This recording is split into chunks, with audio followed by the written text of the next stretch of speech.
Hello and welcome to the Dad and Sons podcast. My ears, dude. What? Am I too loud? It was, I mean, now you're fine. What's going on with your... Oh, you have me up. I have you up. Yeah, I have you up. Yeah, let me Liam just put you down a notch. Expecting that Matt Smooth intro, and then it's like, we got a George intro out of Matt. All right. I've lowered you, Matt. You are of a lower status now.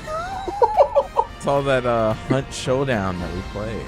Oh, yeah, that'll really humble you. Because, I remember your first chat message. You're like, oh, this game's easier than Warzone. Humble, that's what happened in our last play. That's what I did. Yeah, I humbled myself after 4 wins. After we fucking very humbling experience.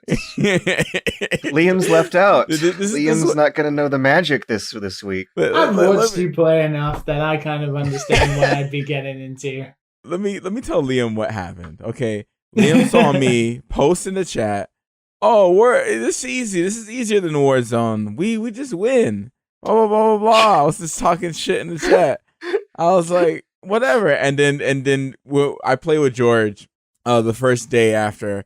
He was like, oh, it's easy, huh? I want to see how it is. I want to see if you're actually going to be winning, huh? And he's doing all this, right? That's what I'm We have a few rounds and we win one of them, right? But the next day, after me and Patrick have learned the game, all right? We still missing a few things. He's still talking shit. I was not talking shit. 4 matches in a row we win. Yeah, you were. 4 matches in a row we win. Not just one. How can I talk shit when things are going great? I was like, we win a match every day, and every day we win a little bit more. This time we won 4 matches, so today we have to win 5 or more matches, George. And on Matt's day 10 of the game, we're going to have to win 10 in a row. That's it. You just keep building up and up and up and up. All I can remember from the chat is that you couldn't get it running to begin with. What was that? It's crashing. Oh, it was heartbreaking. The biggest tragedy of 2020 by far. It's like the H&T crash people are having. Oh, so it's like it's a normal thing. Like other people are having it as well. Full screens tends to mostly fix it. I've been having issues with Warzone. Strange. Like a lot of issues with Warzone. I mean, Warzone is complete trash when it comes down to the performance. Like, it's just like my friend constantly has like some type of issue. His sound goes out. Yeah. His screen goes white every second frame. I was getting crashed. Warzone crashes. Yeah. Crashes on my end too with Warzone. But we're just so addicted to the game that we just deal with it and we just talk shit. No. Like, oh, this game is fucking garbage. We load up another game. Oh man, what a shit game. Load up another game. Oh my god, it's 200 gigs. Load up another game. It's just a fucking abusive relationship that we have with that game. You just can't stop. So we were looking for another game to play, and then George was like, "Oh my god, the Hunt Showdown! It's so good!" And we were wondering like how much George was invested, but George is invested, and George is invested. He does not camp like he's been saying on the podcast. He actually plays the fucking game. What? It's a stealth game. You sneak your way to a hiding spot, hover around it, and this is the most fun I've ever had playing a game with you. The most fun I've ever had playing a game. Like, George, you play the game. Like, it's perfect for you. First of all, it's perfect for you, and like you're stealthing in the right areas. I might be more aggressive in certain areas, but it only just reveals more people for you to shoot. And come out Matt of stealth. Jumps up and down and makes a calamity on the rooftop while me and Patrick are like scoping out the perimeter, sneaking through the bushes, picking off the bad guys who are aiming at Matt and not us. So there's binaural audio, and there's like audio is a huge thing in this game. So, me jumping around on the roof, on a tin roof, is pretty bad. So anyone in the area is you just not acting as the bait. Yeah. And what we notice is that people are scared when you're doing stuff like that because they're like, oh no, this guy can aim. Like, who's fuck this that punk? shit. Yeah, like, oh no, because I'm like running around, jumping. I was like, come on, come out, come at me, motherfuckers. Because let me tell you, like, I've had games where literally everyone's just waiting.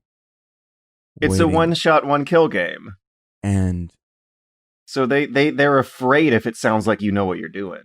And like, there's moments where you're just creeping up, and you will just turn to the right, and you'll just see another person creeping up. Someone you did not hear. You've been in the same spot for 5 minutes, and you just see another person creep up, and you're just like, oh shit. One time, me and Pat were just in a brush. We came out just a little bit. All of a sudden, we see another guy going the same direction. I clip him. He's down. But we're waiting to see where the other guy is because it's duels.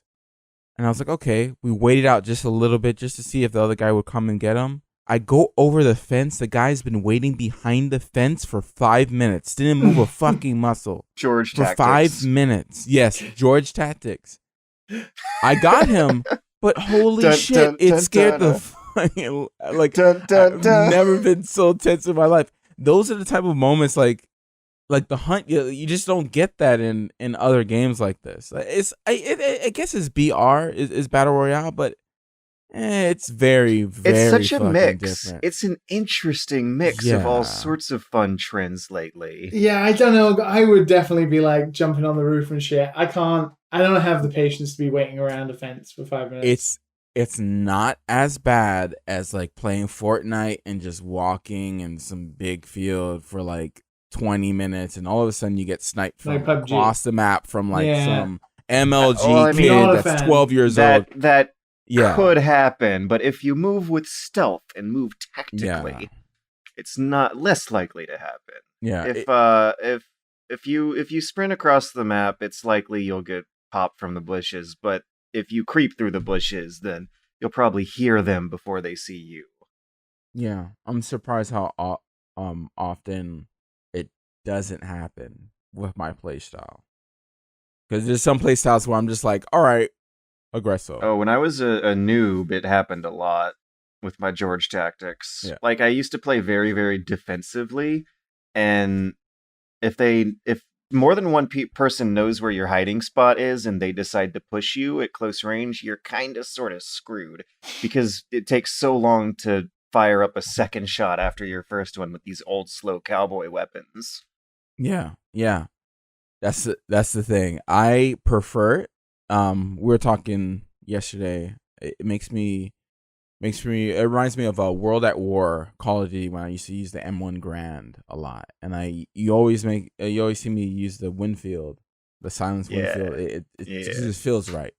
You know, you shoot, you have to reload, shoot, reload, and in fights, like, you're just kind of dodging around, doing little crouches, and everyone's just like, "Oh, who's gonna shoot the head first? Who's gonna shoot the head first?" It's so fun for me. Like, it's I pull out a knife. Yeah, like, we had a high intensity moment one of the last matches we had where we're just fighting 3 people, me and the new guy, and just like man, that was so fun to do.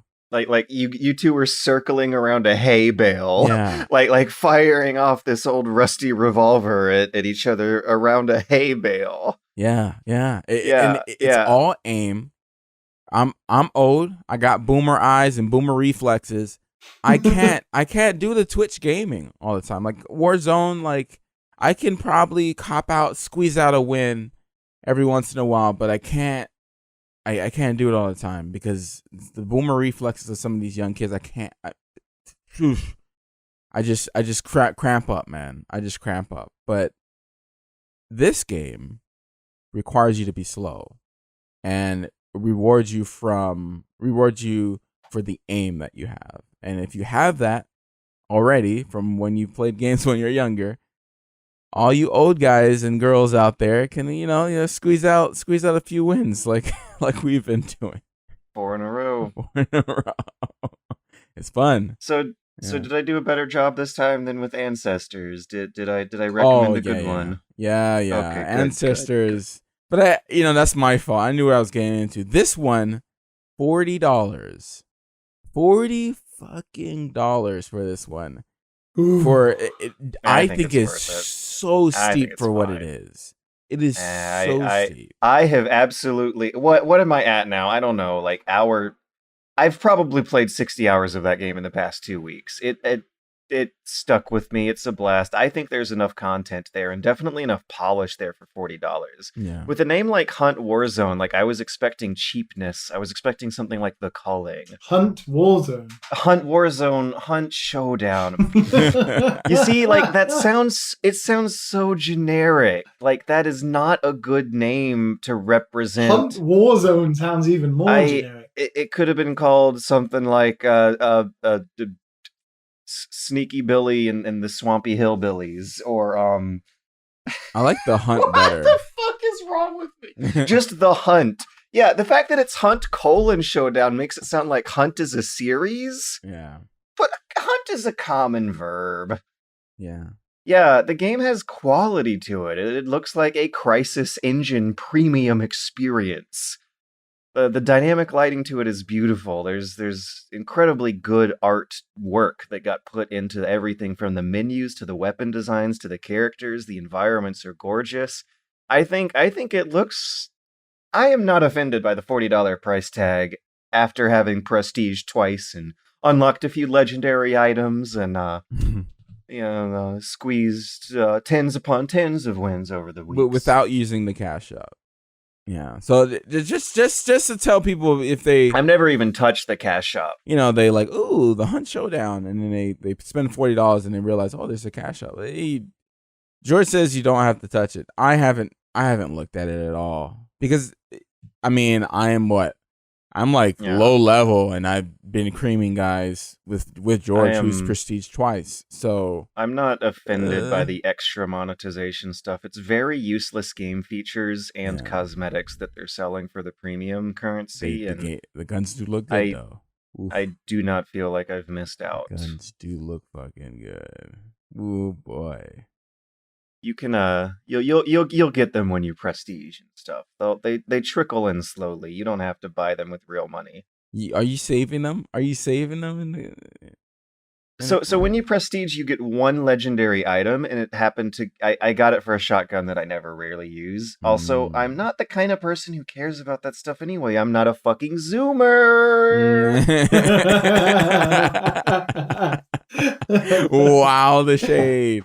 The shade. All I said was Zoomers are really good at video games. You just straight up attack them. I don't pay for cosmetics in video games. I'm not a fucking Zoomer. Twice. But the legendaries are permanent. Yeah. Well, short-term permanent. You still have to buy them with your short-term currency, but you unlock them in the long term. Just one important thing that we forgot to mention: the Hunt is like Tarkov. You lose everything when you die. So there's that. I think of it more like Counter-Strike. Like if you get 2 wins, you have enough money to buy most of what you're going to need for the next round. And if you lose twice, you might have to specialize in some of the cheaper items that are still functional and winnable, but not as good. Yeah, I guess the rounds do go quicker than usual. I think it's like a really slow-paced Counter-Strike is how they modeled the economy. If you ever got into Counter-Strike, then you're familiar with what I play losing money when you die and getting money when you win and spending that on the op. I played Valorant, and that was pretty slow too. And I was just like, oh no, yeah. I don't know. I have been interested in that. I really don't. I don't know if I'll be able to swim with the Zoomers with that one, but that does look like something that should cater to my George sensibilities. Yeah. The boomer reflexes. You can definitely do well with boomer reflexes. I did okay, but you have to be so consistent for about like 20, 30 minutes. Those rounds are long. Are so long. You have to win like 20 times or something like that. But I only played a couple games, so don't. How's the time to kill? Do people like die in a flash? Yes, like in that game. Yeah. You die quick. I mean, usually if you go around the corner, you're having a fight with someone, you're gonna die. But you do have health, of course. But yeah, like snipers get you in one shot, stuff like that. It's like it's Counter-Strike. It's Counter-Strike. Maybe a little bit beefier than Counter-Strike, but yeah. Counter-Strike. Yeah. It's definitely not my thing. Definitely not my. I do like the slowness, but it's not my thing. Oh, okay. Yeah. For you guys, probably. What about you, Liam? You played any? You play Valorant or Hyperscape or any of these new ones that's been competitive FPS? No, I was briefly interested in Hyperscape, and then I caught a couple of the beta reviews, like some of the impressions, and it looked shit. Like, yeah, I played a little bit. It sounds like all of the weapons are imbalanced, and just there's a lot of like things they've not learned from battle royales over the years, and they're kind of just going for the standard. It looks like the movement and everything's interesting, but ultimately they've fucked it, kind of rushed it out maybe. So that killed that interest. I don't know, man. Multiplayer, as we discussed, like multiplayer games are tough just because of time zones. So I never even keep up. I just don't even bother. It's hard to schedule these things. We did get to do Jackbox. We did get to do that, but it did require me waking up at 7 a.m. in the morning. I missed. That did not diminish your razor sharp wit, though, friend. I did win. Yeah. I can't believe I missed. I did love those penis shirts. Oh, the penis shirts. Okay. Oh, you guys are definitely playing Jackbox if you have a penis shirt. I'm also the trivia master. I won the trivia murder party twice. I suck at trivia. I can't believe how much worse I was at that one than the others. I dominated, to be honest. Dominated. But yeah, 7 a.m. So, like, if I had to shoot people at 7 a.m. to wake up and play, I don't think I'd be any good. I could barely wake up to draw t-shirts, let alone shoot people. I absolutely do better at competitive FPS when I have coffee flowing through me. I noticed this back in my Siege days. Mm-hmm. Getting jittery on coffee will like have me peeking left and right all the fucking time, like making a good mental map in my head of where the players have been and where they haven't. I think I don't know if any of you guys have ever tried that or whatnot, but coffee absolutely is my gamer stimulant of choice with this stuff. I mean, coffee got me through Jackbox, but I had to wake up pretty damn early to get it. The tragedy of that Jackbox was that I requested that we switch to Drawful, but then didn't join the lobby fast enough to actually. Yeah, when we were playing TKO, I kind of blanked a bit. And then later on, as the session went on, I started jotting down some ideas I wanted to draw later, and I never ended up getting to draw them. I wanted to draw like the angry video game nerd looking at a Digital Foundry report of something running at only 59.9 FPS, and I never got to draw my doodle of that. And I knew everyone would have loved it, but now they can just laugh at my scribble of that vicariously through the power of imagination. There's no way people could figure that shit out. Nobody would. No, I had a bunch of tabs on my windows of stuff I wanted to trace over and draw over. I was ready. I had an assortment of fun gamer At least you weren't like some of them. No names mentioned, but some with drawing tablets who turned up to they're like, what is this shit? Come on. Use your mouse or your trackball or your finger. Don't use your ball. Yeah, it was really good fun. Outside of that, it did, it made me want to play more multiplayer games and stuff like that. I'm hoping we can do more in the future. In the meantime, however, I'm stuck playing single player games. One of which I did. I think I briefly mentioned last week that I started playing it, but this week I played a lot more of it. And then I was playing through our Discord and having some of the lovely siblings and dads watch. Was Panzer Paladin. You guys heard of this? No. What's Panzer Paladin? Panzer Paladin. It's made by a studio called Tribute Games. They previously made Mercenary Kings and Flint Hook. Probably Flint Hook is the biggest. It's founded by former Ubisoft guys in 2011 who did like the Scott Pilgrim game back in the day, which was a really. Is this the same pixel artist? I don't know if it's the same pixel artist, but it's people who worked on the Scott Pilgrim game. But as you can see, it is it's a very nice looking game. The pixel art is very, very nice. The robot looks great. It's very NES inspired. sort of similar to Shovel Knight or whatever. I don't know, man. It's like Paul little Robertson, small that's for the Shovel guy's Knight, name. Right? It looks like a Ninja Gaiden or something.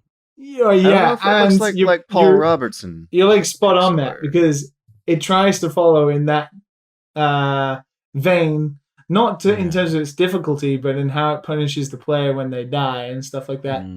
Because I don't like it. Uh-oh. Yeah. I don't like it. I'm so disappointed because I was really looking forward to this game. And anybody who was watching me play it through the Discord stream will realize why. It's because it's like, take what you know about Shovel Knight and then the polish that those guys add to those games. And then take a company trying to emulate that kind of style, but missing out on the polish side. So then you just have this really pretty looking NES game with promise that never delivers on anything that it immediately sets out to do. Like, it's hard to explain because the game tries to go into depth about so many things. First of all, you play in this mech, which I guess is the Panzer Paladin. I don't know. You're like a rescue bot that turns into this, robot that is one of the last robots that has to attack. It's kind of Mega Man styled where you choose your own like boss to take on. And you don't know which order of difficulty they are. It's all around the world, different stages, kind of like a Street Fighter 2 map. And then you go to different places in the world trying to defeat these bosses. So you can play as the mech. You mainly play as the mech, but you can hop out and jump out as the main character, who is a woman called Flame, and she has like a Castlevania-style whip, which she can also like grapple onto things. And it's so strange because that in itself sounds pretty fun. But the problem is the game is segmented into moments where you play the mech, and then very, very brief moments where you play as the woman. You can't pass the robot bits as the woman. So you don't have a choice. The game forces you to. So immediately already, it's kind of pointless because it's just another way of moving. The mech moves really slow. She has a grappling hook. There's not that many things to do with a grappling hook. And she takes like one hit and she dies. So that sucks. There's not much, there's no variance in the stages in terms of like, oh, I'm going to play as the robot this time, or I'm going to play as her. Like, literally, the game just wants you to play as the robot, then you'll get to a point where the robot can't move forward, and then you'll have to hop out, and then carry on as the woman for like a minute, and then you have to get back in the robot, and then continue the stage, because otherwise you'll die. And it has these grappling hook bits that are really difficult, because the whip only goes straight forward. But for some reason, then when you jump towards the grappling hooks, it goes in like a diagonal direction towards them, like it would move in 8 directions. But why can't it just do that normally instead of like just moving left and right? It's really confusing. It's not really confusing. It's aggravating because then you don't know how much your jump is going to be. Yeah. And then so the game is built on a lot of platforming, typical NES style platformer. The robot attacks with these multiple different weapons. I wish I could visually tell you or have a screenshot of why this platforming sucks. And I forgive anybody who likes the game. Some people just like those hard NES style games that are unforgiving. This is not Shovel Knight where you have you're hopping around and feeling pretty good about it. You have to literally, if you imagine the Edge, right? And you're playing this big robot, you have to stand with the robot's back foot basically on the edge of the platform with the rest of his body hovering over the edge. So he's just basically hovering to be able to clear any jump, because the jumps are purposely spaced. So you have to reach the very end of a platform and then you land at the very beginning of the other one. Oh. There's no, and we tested it in that we were going over it because we were this can't be right.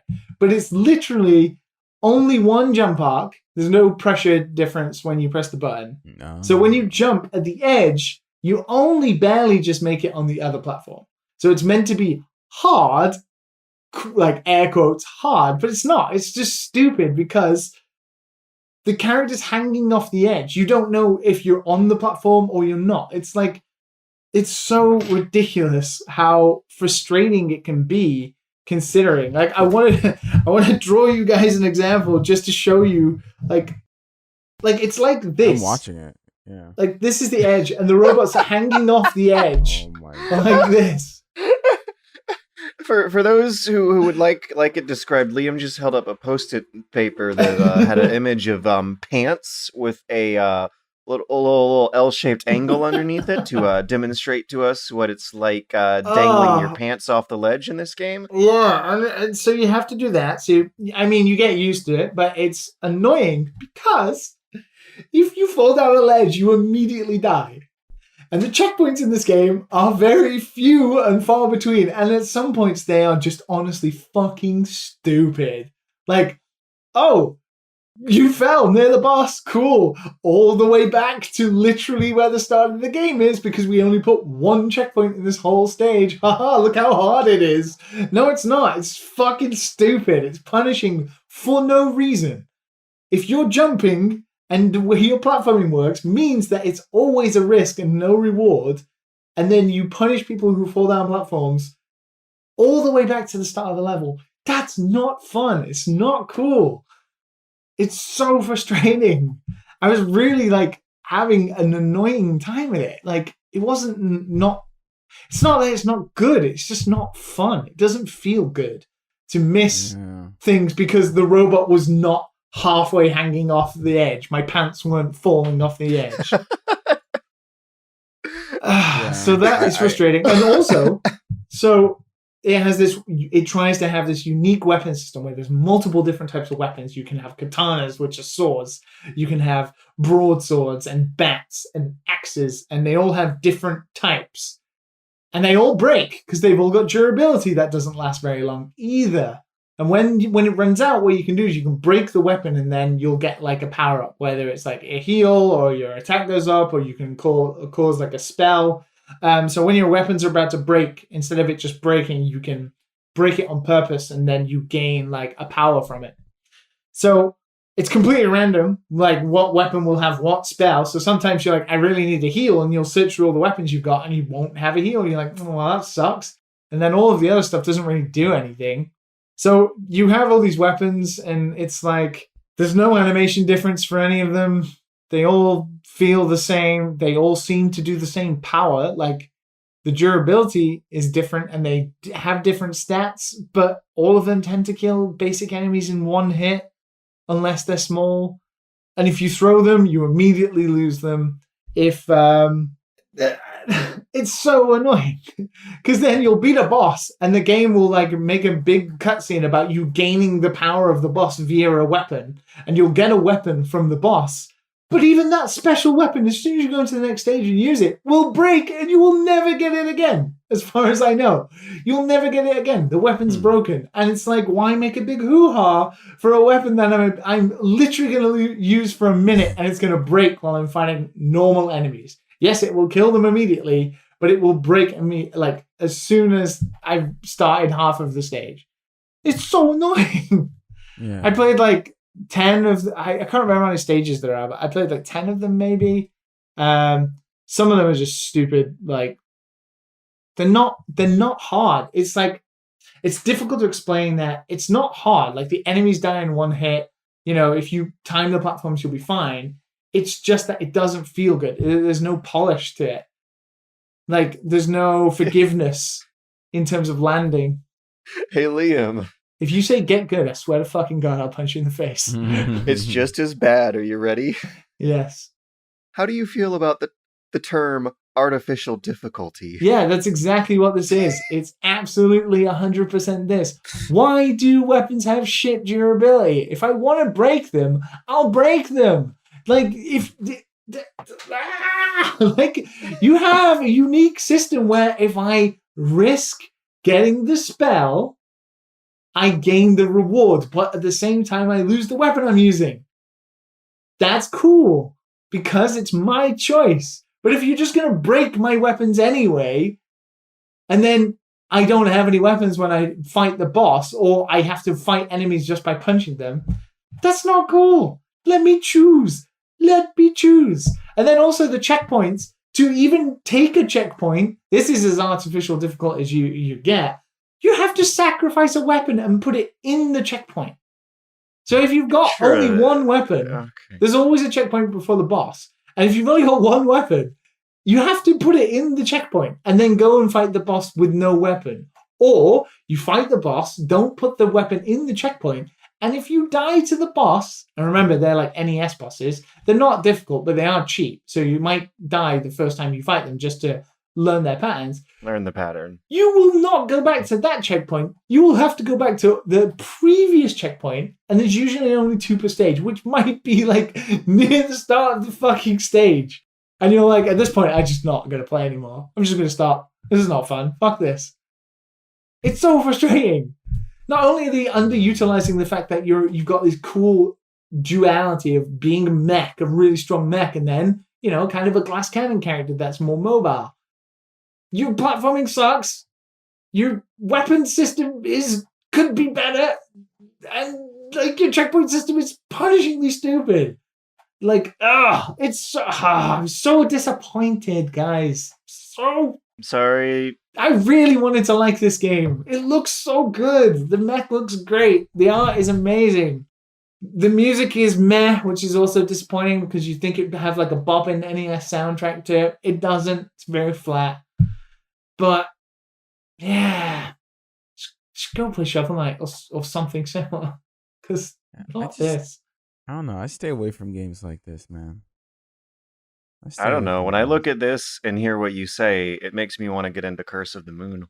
Curse of the Moon is better. Curse of the Moon is better. Like somebody did ask me that when I was streaming it, which is better. I would 100% say Curse of the Moon. It's a challenge, but not punishingly stupid. Sometimes you might have a bad checkpoint that has a couple of screens before the boss, but at least that checkpoint won't be all the way back at the start, and I didn't have to sacrifice my only weapon to get it. It feels better. There's more variety with the characters. If you've got 2 characters, you can do multiple different things that are different about them. That's something Panzer Paladin doesn't seem to recognize. There are sections in Curse of the Moon where, if you have a character, you can get through it. But you can go through every section with all the characters. So there's more choice. In this, no. This is the mech section, and this is the girl section. Just here we go. Get out of the robot, Shinji. Go.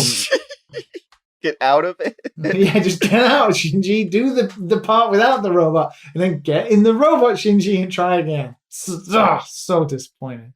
Play Curse of the Moon instead. That's it. Speaking of anime. Anime. We were just gonna talk about some anime. Welcome to the anime section. I'm still going through Cowboy Bebop. I'm sorry I don't have another game to talk about this week. Past 3 days, a good old internet friend of mine has gotten into Hunt Showdown on every one of those days, and I've spent like a couple hours showing them the ropes and getting clips for a eventual review. And earlier this week, I watched more Cowboy Bebop. I'm approaching the final stretch. I'm into like the late teens as far as the episode numbers go. And yeah, this is getting really, really freaking good. I wonder if you'll trust us from now on. Okay, I think it took me a few episodes to get into the groove of it because no one talks about how weird this show is. Yeah. How like postmodern and genre defying and unconventional a lot of the story arcs are. Yeah, he's not good at bounty hunting, and that's kind of the point.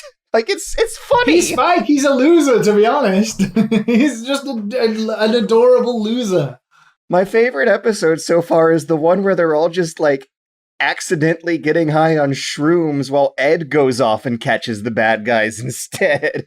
Like there's so many episodes where they do nothing but accidentally stumble their way through like these hilarious series of coincidences.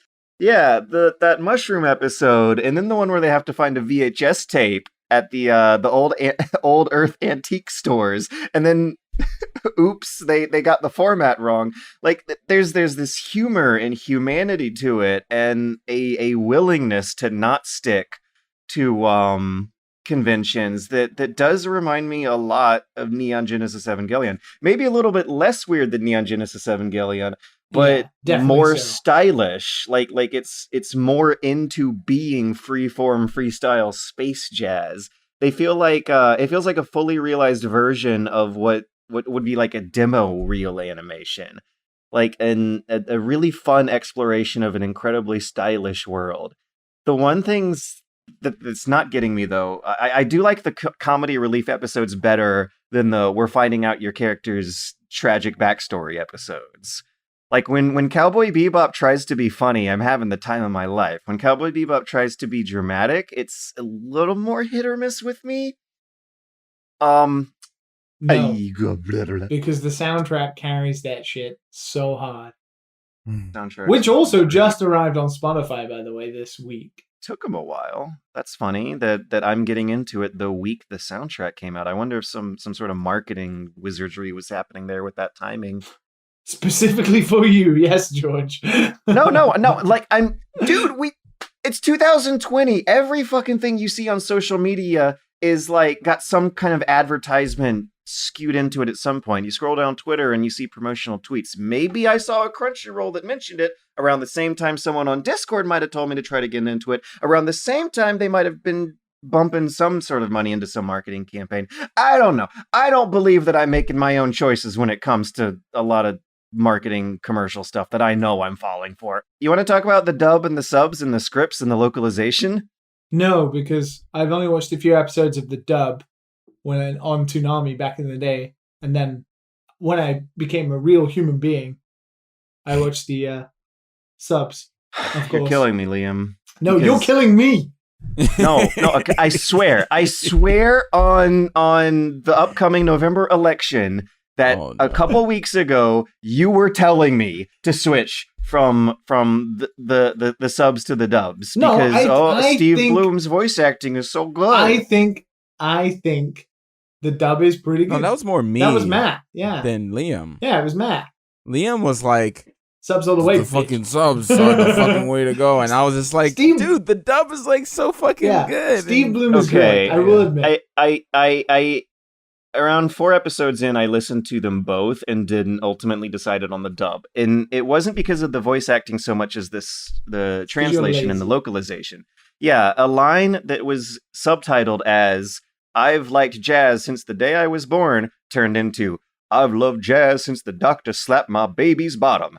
And I just like, I gotta go with that. That is so much more colorful and lively, and sounds like something someone would actually say as a human being speaking English than what the subtitles were giving me. I still, if I'm sleepy, this wooden anime voice acting. Yes, this wooden anime voice acting. It kind of makes me a bit lethargic. Yes, makes George a bit lethargic. I still don't know if I appreciate anime voice acting that much, but I am really appreciating the script and the humor and the music. The fact that his name is Jet Black, I think that shit is hilarious. He's amazing. Also, the Japanese voice actor for Jet Black died a while ago. He was super famous in Japan. Dude, you're about to finish an anime. Is this like your first? What? No, I have finished these 20 episode like one season runs. We did last year around the same time I was doing Evangelion when it came out on Netflix, right? Oh yeah, that's I keep true, talking about how like my formative teenage anime experience is FLCL, and I keep trying to compare it to those heights of that sort of virginal first rush of discovering something cool. Virginal. Oh yeah, speaking of like great follow up on a concept anime style with great soundtracks, FLCL. I was like 14, 15 at the time. I don't know if I'll ever experience that high again. I'm just chasing that anime high for the rest of my life, I guess. Yeah. Nice digestible 14, 16 episode series, something in that range. Like I don't know if I can make any promises anymore to try to keep up with these big never-ending shonen series. Speaking of My Hero anime, how in the fucking anime hype? Okay, Matt. Okay, how hype have you been, Liam? I'm pretty hype. So finally, for whatever reason, My Hero Academia, Boku no Hero Academia, has English subtitles on the Japanese Netflix. Now, it ends at season 3, episode 25, which I don't know if that is the latest episode or not. So is My Hero Academia on season 4 now? Yeah. It ends. It ends on season 4. It already ended season 4. Okay, so Netflix is done. behind. So I'm still catching up to the end of season 3. Oh no! But then I will move on to season 4. But so I'm going through the provisional license exam thing now. Okay. And it's good shit. I forgot how much I like this show. It's really good. It's tight. Good. It's very tight. Season 4 is good too. Tight Fucking shonen. good, man. I'm all in for tight shonen. Like, it's funny because I don't know if those two words are like great combination. Anime. It's all about tight shonen. Oh, Anime. Tight shonen. Midoriya-kun.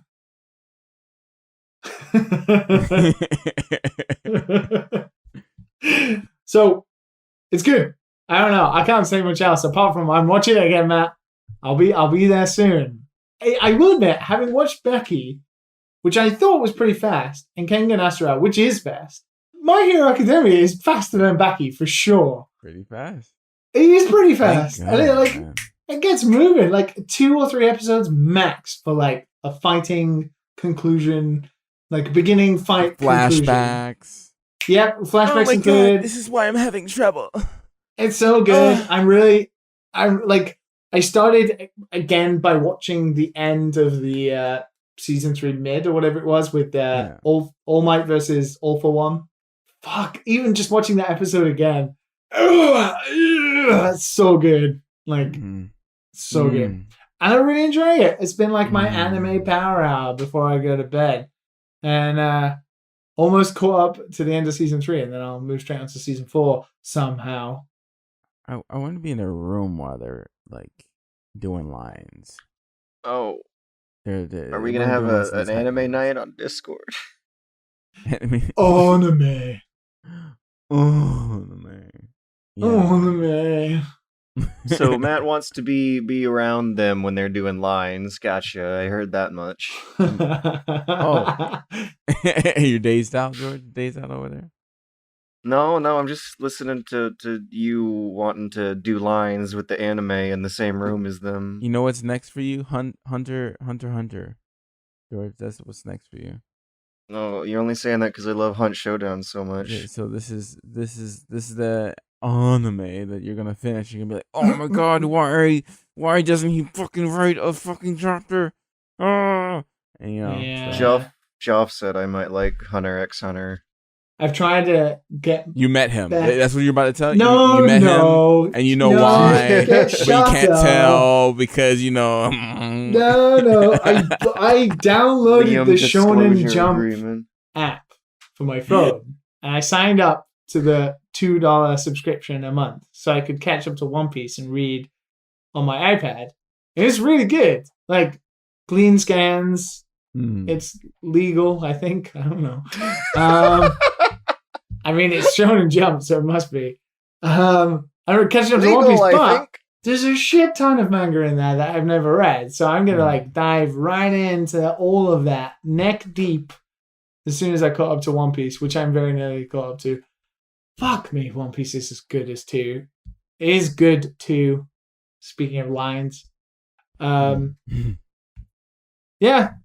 Fuck games. If I have to deal with Panzer Paladin, I'm just going to go straight to watching the good shit on Netflix and then reading my manga in bed. The Last Dance is now on Netflix, by the way. I've been tickling. You can finally watch it. Yeah. It's pretty intense, man. It's intense. It's very good. It's one of my favorite documentaries for sure. Oh, damn. Shit. Can't wait for the next I think episode. it's very good. I don't even care about basketball, and that's how good it is. It made me care. And no one cared about basketball until Michael Jordan stepped on that court. Man, no one cared. It made me care about a sport I don't care about in a year when I was 4 years old. That's how good that documentary is. I like what Netflix is doing to make documentaries cool for the kids these days. You know, I have a lot of concerns about the ethics and journalism of Tiger King, but it was also just like damn entertaining informative entertainment at the same time. I was recommending Behind the Curve earlier, and they apparently are making one on ICE, the Immigration Customs Enforcement in the United I thought States. you were just super into ice. It's like it's like a concept. Shaved ice, cubed ice, crushed ice. To paraphrase the story, they pitched Donald Trump's new heads of Homeland Security on making a documentary about deporting illegal immigrants. And apparently these guys were super excited to show how good they are at enforcing the borders. And they ended up recording a bunch of illegal tactics that are now going to be shown in the documentary. And ICE is now requesting that Netflix don't air the documentary, which already shows a lot of culpability of guilt and shame and whatever it was the film crew was recording with these guys, whose actual job it is to snatch people up and send them to way shittier countries. Yeah, fuck those guys. I want to see that. I'm reluctantly appreciating what life all these Netflix documentaries are breathing into the format, and it kind of makes me want to make documentaries when I grow up. Okay, Zuma. When you grow up, we could do it now. Yeah. When I grow up, I want to make Netflix documentaries. We can make a documentary about how you never finish anime, because it's no doubt you're going to get to the second to last episode of Cowboy Bebop and never finish it. Oh, I need to my God. finish things in general first, don't I? For people who like cameras, we're recording this fucking Tuesday? A7S3 finally fucking came out. There's fucking reviews on the shit now. You guys don't know? You guys don't follow cameras? Oh, this is totally a Matt thing. It's a Matt thing? Okay. Well, somebody screamed out there, "Oh my God, what? Let me check YouTube." Yeah. Considering we have a photography channel in our Discord, I think it's appropriate that you go and tell us, Matt. I should probably throw a little message, guys. It's a camera that's been rumored for years, man. It's like Sony came out with other cameras, updated other lines of cameras, and never updated the S line. So it's like, oh shit! All of a sudden, finally. Oh, it is. Oh shit! It is the 28th. Fuck. Shit. Yeah. And July time has flown keeps by. slipping into the future. Oh my It's God! crazy. It's gonna be August so soon, guys. I really hope I can reset my sense of time next year when this lockdown shit is over. I fucking hate not sleeping normal hours and constantly being surprised at what day it is. Yeah, I'm surprised. I was like, wait a minute. I could swear it was just the 26th.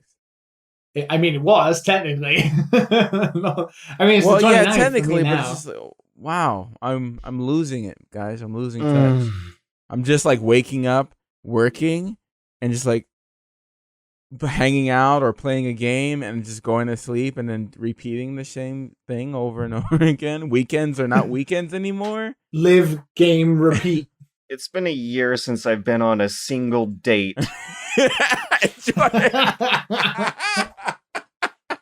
George, let me holler at you real quick. George. We can make something work.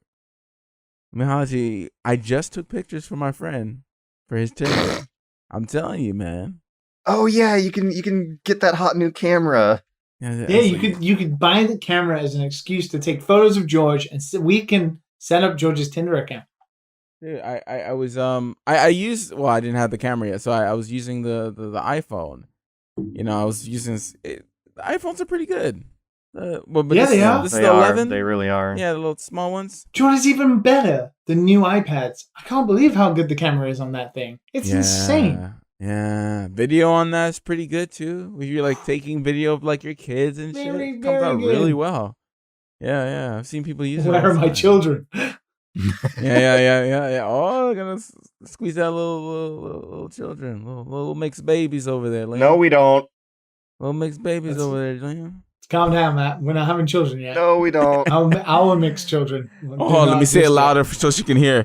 Say out some mix. Let me not break this microphone. I have nightmares of my kids growing up to turn into Gamergate supporters. That'll be on you to make sure that doesn't happen. Yeah, it's where you bring them up, man. It's where you bring them up, man.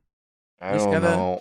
Just gotta steer them in the right direction. Man. There's I mean, there's sometimes only it so doesn't much work, I but- can do when all of their internet communications are going to be dominated by a completely opposite set of values and ethics. You know, you can train them to be outside most of the time.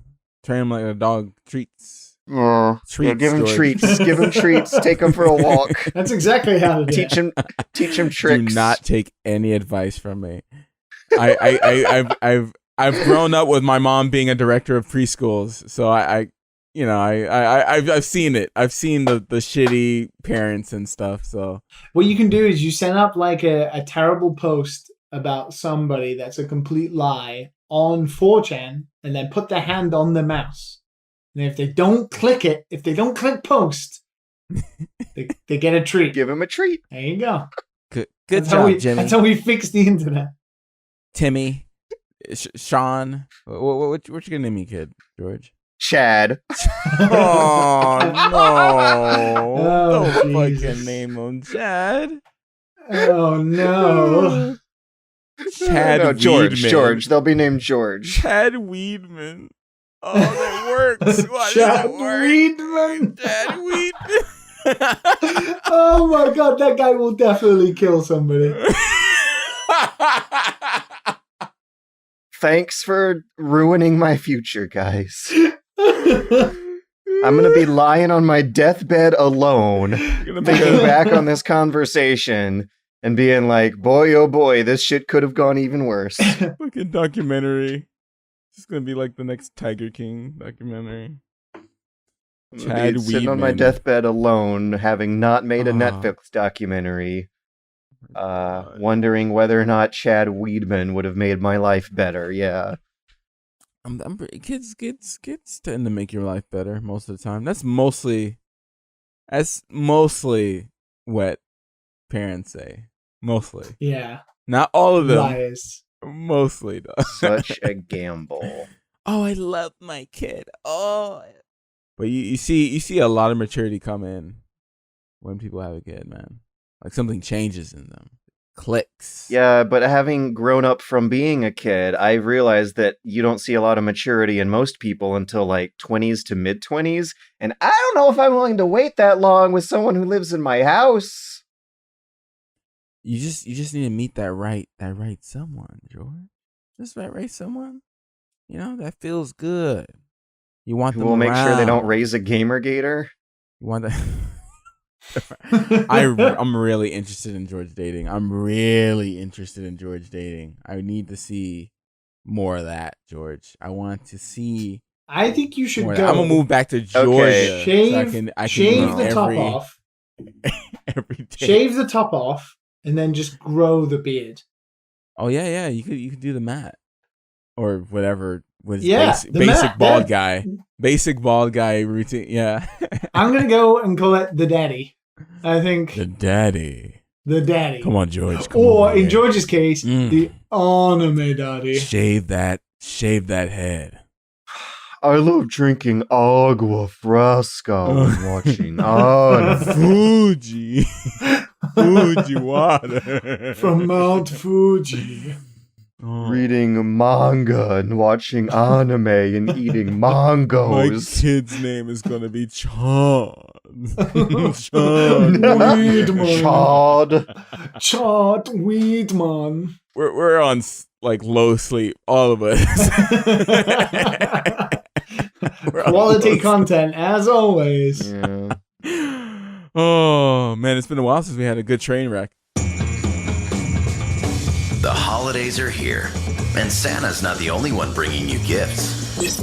For one night only, we're bringing on the Bounty Hunters with 11 episodes of Cowboy Bebop in a row. Bebop, here, all right! Join the crew as we deck the halls with this timeless series. Tell me some more. The Cowboy Bebop Holiday Marathon starts next Saturday at 10:30. Let's jam.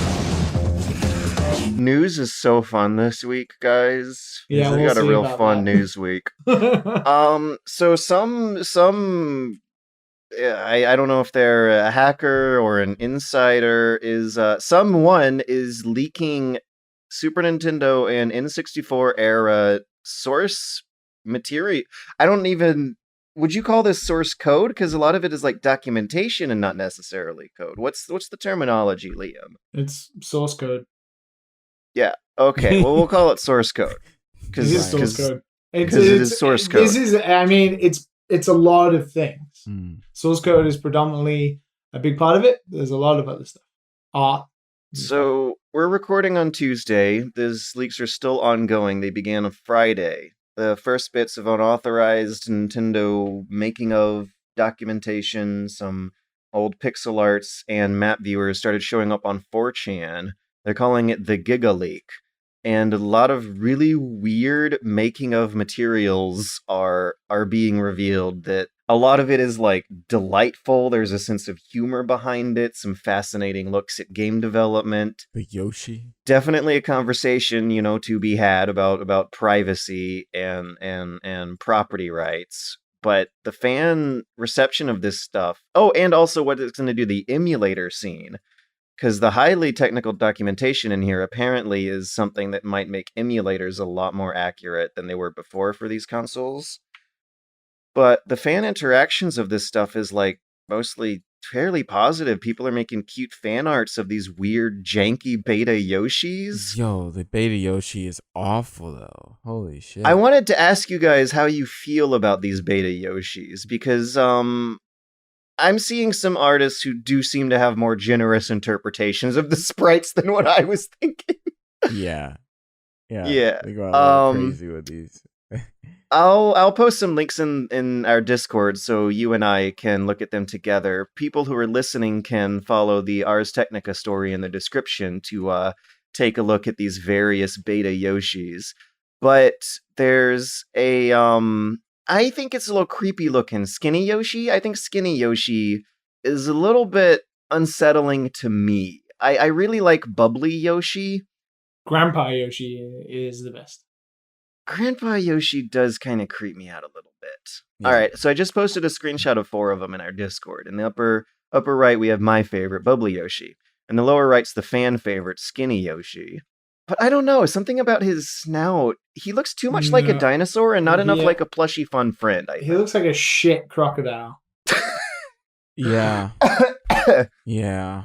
There's a sprite of Luigi giving the player a middle finger that someone found in some source code versioning for Super Mario World.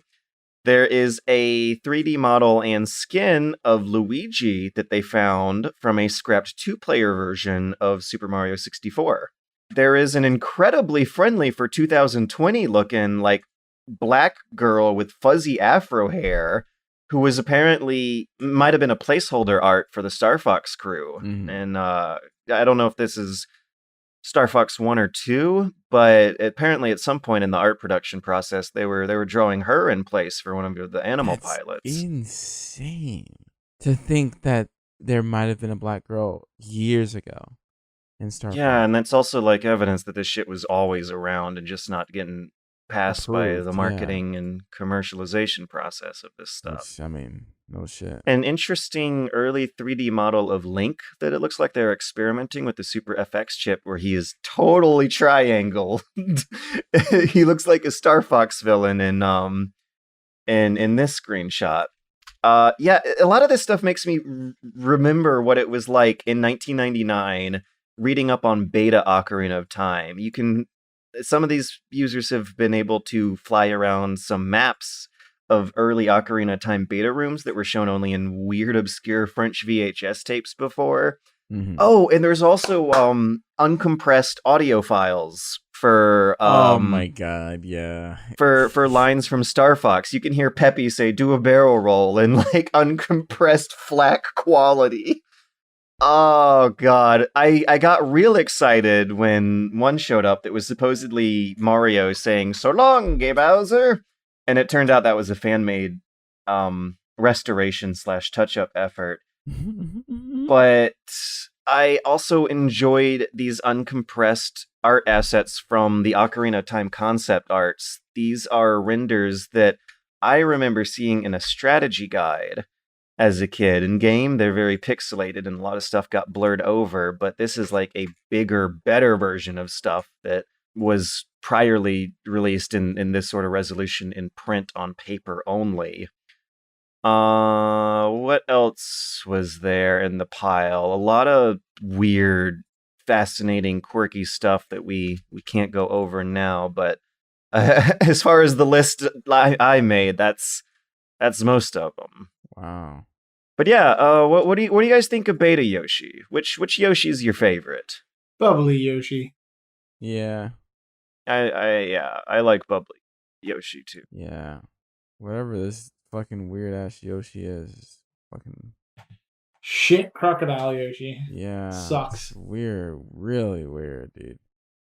Really But weird. there's a lot of cute fan art people have made of shit crocodile Yoshi, and I might change your opinion by showing this. No, I don't think so. interpretation of His him. mouth Yeah, is here we go. I've seen him. incurable. No, check it out. Check it out. This person turned shit crocodile Yoshi. Scroogy Twoogie here turned shit crocodile Yoshi into No. kind of like No. cute, lanky. No. Yeah. Okay. When you have that bird beak type thing, it looks shit. Oh, he's a dinosaur. All right. Here's one by Motfall on Twitter. What do you guys think of this interpretation of shit crocodile Yoshi? That is more bubbly Bubbly, Yoshi than shit yeah. crocodile Yoshi. Yeah. Well, It's the just the snout's head still is there, though. The changed. bird snout's still there. Barely. He's rounded. They gave him some thickness more so than in the sprite I Ooh, see. But Hey. Some thick Thick Yoshi. Thick ass Yoshi. No, that's terrible. Terrible. I mean it looks clean, but yeah, but the Yoshi is terrible. yeah. He looks so sleazy. Juicy Like you would Arts. never want to ride that guy.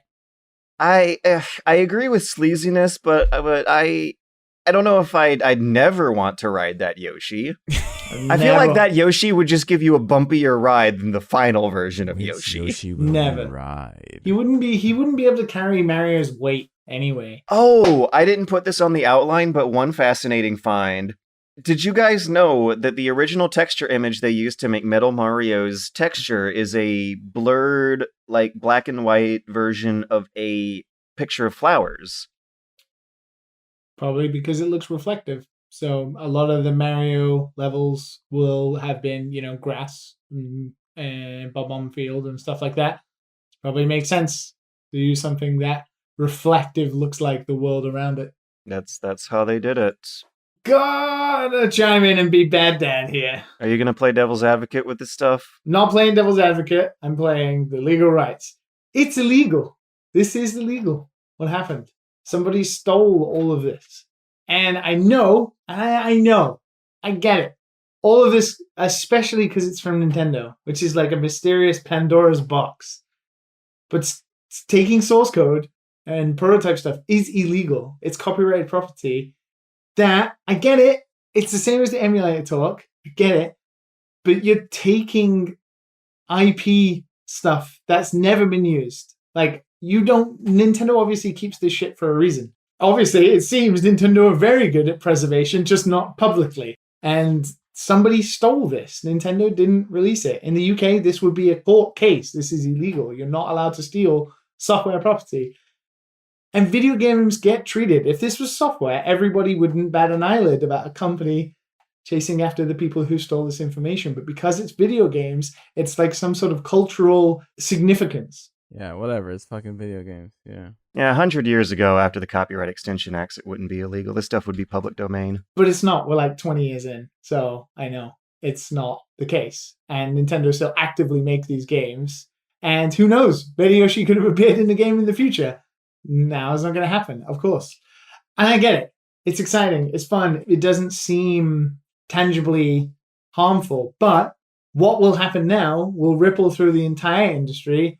And it gets harder to be able to be public about these things. Companies will change their stances on things, and employees suffer from now extra security stuff. I imagine AAA studios, especially after like the Naughty Dog leak, and this will definitely take stronger measures to protect this stuff. There's a reason it's not all public domain. It's not. It's what they own. I know. It's fun and exciting, but it was stolen. And when you work and you make source code and stuff like that, that code is your property. It's like writing a novel. Somebody stole all of your words from your novel. That's It's your boss's property. well, it's the company you work for's property. Yeah, I guess. But that doesn't change the point. It's owned by somebody. You've stolen it. I know how you feel about this, George, but it's stolen. And that doesn't change just because you feel a certain way about video games. It's stolen property. If somebody went through my game and stole all of my code and used it in their own or did stuff with it, that's stealing. I get seeing like Beta Yoshi's amazing, and it is amazing.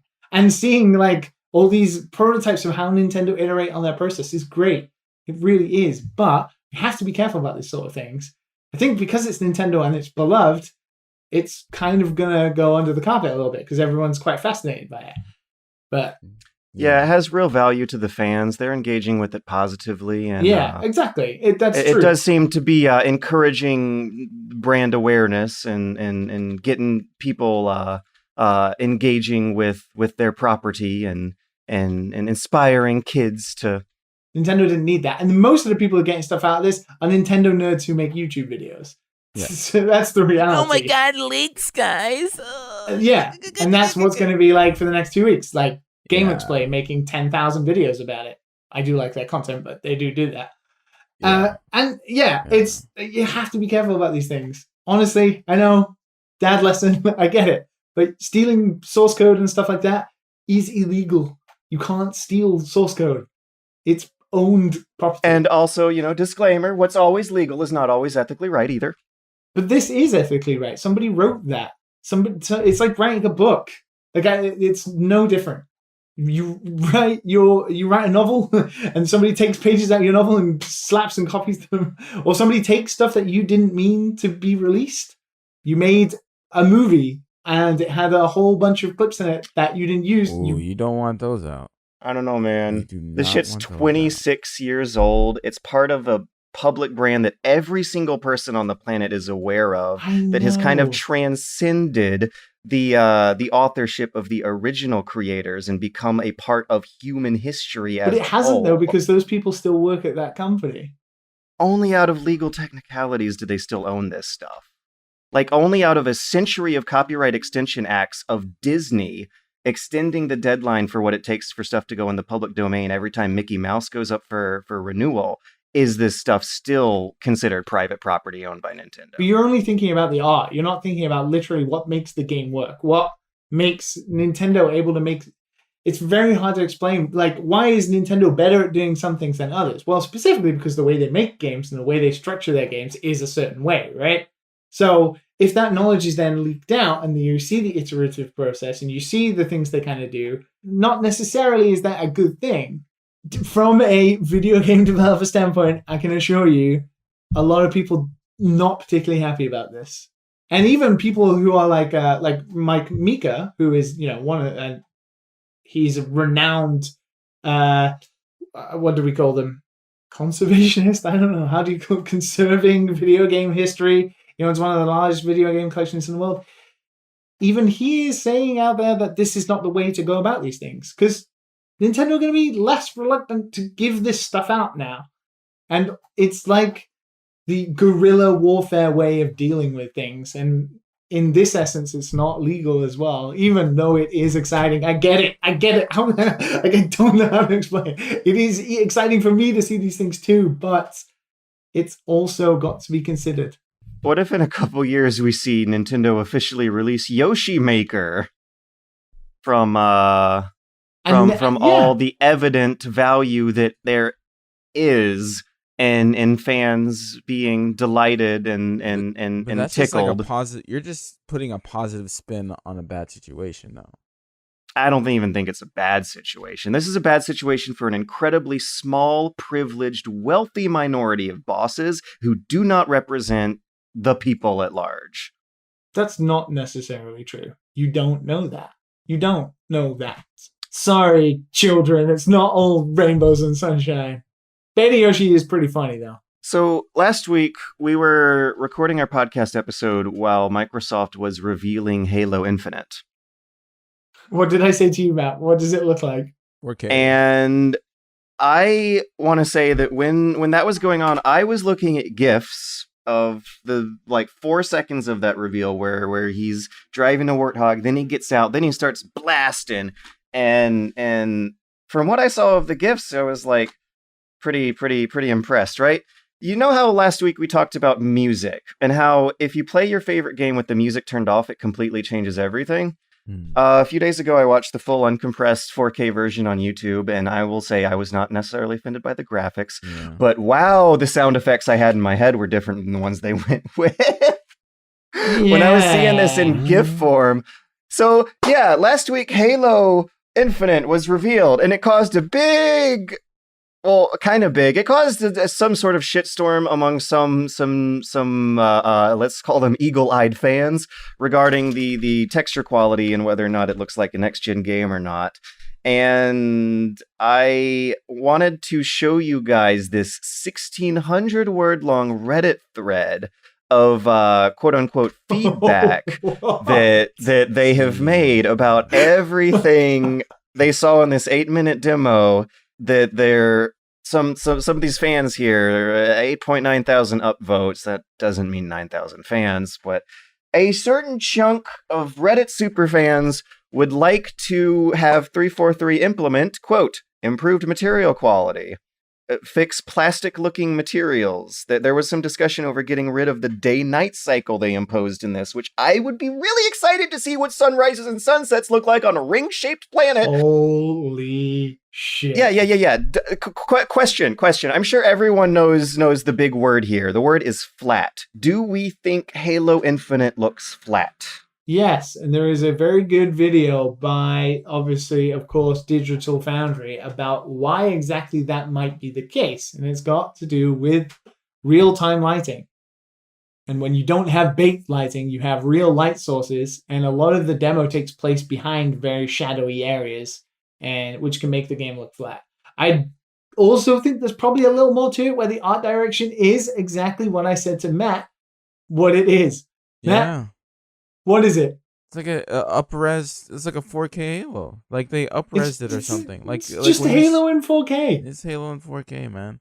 It's Halo in 4K. Yeah. Like I don't know what people are expecting. Like it's Halo in 4K. I think it does look a little flat, and there are some reasons. Yeah. To that. I mean, it was announced years ago, so probably that's what happened. You know. I think what happened is they showed the current gen version, and the fans were hyped for a next gen version. Yeah.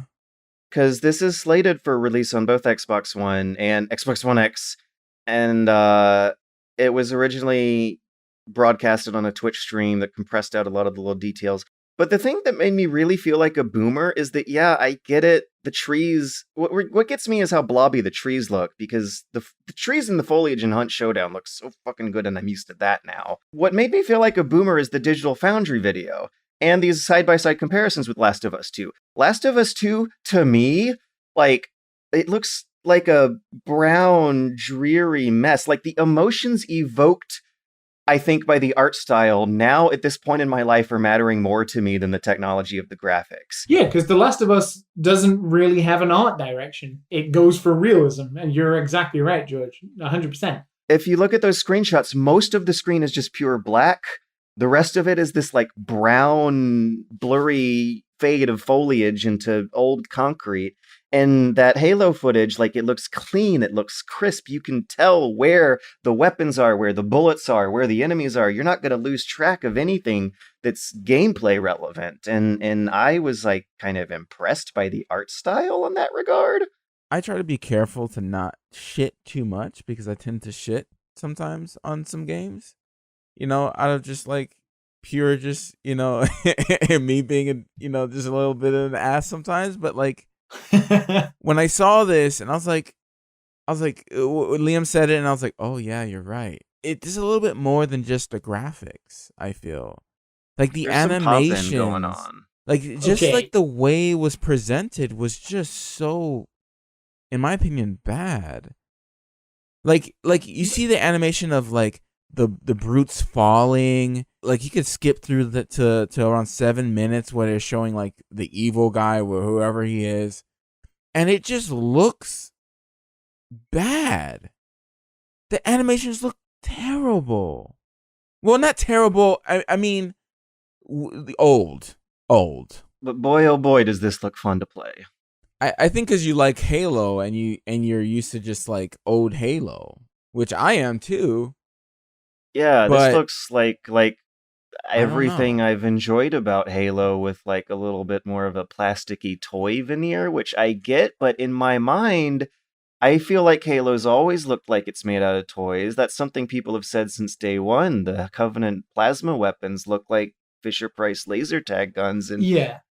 no one complained about that in the past. Yeah. So, I mean, Halo looks like Halo, right? Yeah. That's what's very great about Halo and why it stood the test of time, because it goes for realism a little bit, but it always looks like Halo. And this game looks like Halo. You can't deny that it looks like Halo. It looks like Halo in 4K. I think there are some bones to be picked with the lighting and the way the demo was presented. I'm looking at this Reddit thread and looking through some of the things people are putting as essential upgrades.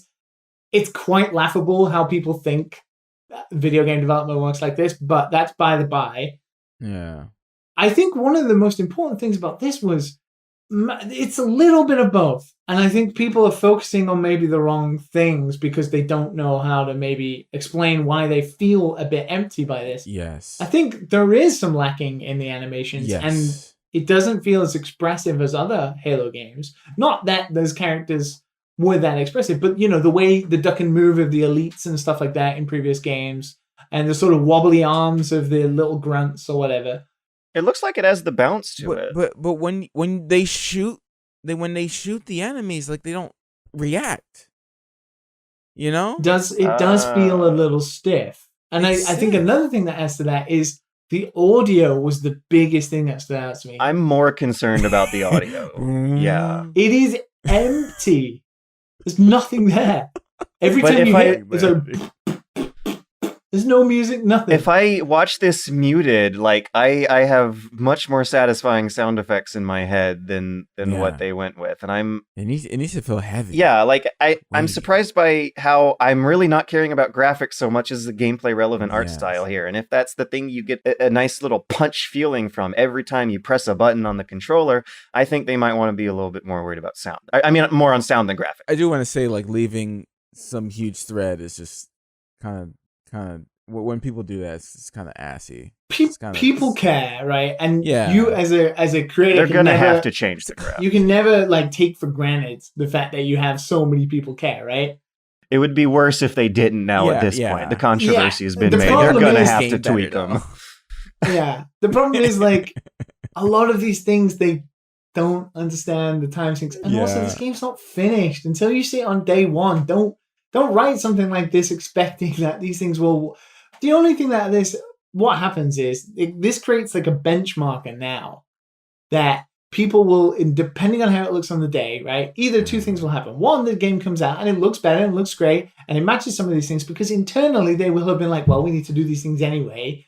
Yeah. And then this Reddit post, they'll look at this and be like, this is the reason the game improved.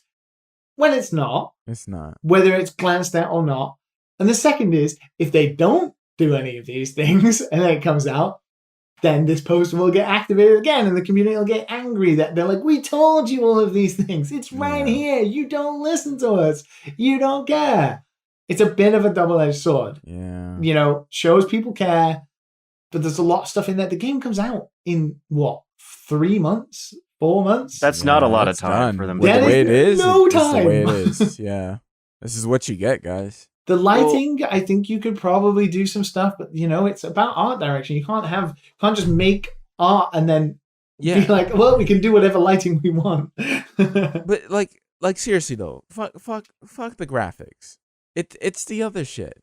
Like if they can't fix the other shit. The graphics, you can put a little fucking mod on it, and there you go. You got your graphics, man. What's the other shit? Because like gameplay wise, I'm really liking some of the decisions they've made. I mean, Like the day-night cycle, I just would love to exist on a Halo and see how in the world day and night work when the planet is shaped like a ring. you know what? Like that's something I never even thought about before. But this game, I guess you never get to play with that. that. You will be on a small area, I think. And you'll go to different parts of the ring. You might see it above you, but I don't think you'll get to go around. There is a day-night cycle, which I think should at least like show you how shadow, like if it's ring-shaped, the sun may be rising on your chunk of the ring, but you'd be able to look up and see like the night on the other side of the ring. That sounds really cool.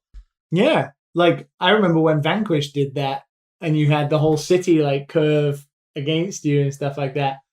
All that kind of stuff is cool, but from the size of that map, I think it's purposely segmented so those mountains get higher and higher, and you just can't go past them. I'll be amazed if this is an open world game, like in the traditional sense. If you could hamster wheel around the whole Halo, that sounds like such a fun way to spend a day to me. I don't know. I'm just a weird boomer like that. I think you play a lot of old games, and so you just don't kind of see what we have come to. George, give me that. George is having that look. You say that, but what they showed also looks like Halo 2020. You got features from Doom and Overwatch in there, like what? a grapple hook, and yeah, you got Widowmaker's grapple hook. There's all sorts of like fun stuff going on with the melee. It looks It like doesn't look clean, but yeah. I do like the idea of a grappling hook. different grenade types. This turret has like different levels of shield to it. There's features all over the place. I think at the end of the day, I do not care enough. Like, I do not care enough to complain about fucking Halo. Like, it just, I'll say like, oh yeah, like the graphics are like a little weird or whatever, but I mean, it's good enough. The animations is probably what I would realize more during gameplay, and even then, it's good enough. Like it's fucking Halo. It's been in development for so long now that I can understand why it looks this way. What I was expecting for like when you play like all these other games that are popping up now, like yeah, this is Halo. I care more about the combat evolving than the graphics evolving. And considering that the name of the game is Halo Combat Evolved, I think I'm right and everyone else is wrong. Well, I just said the graphics don't mean anything. This is literally Halo just Infinite, said that. This is Halo Infinite, and you're infinitely wrong. Like it's just yeah, but it's Halo. It's Halo. I don't care. I will admit, I like that they opened with it saying press start to play the demo, and it had that cool ring. Oh, that's what I just realized.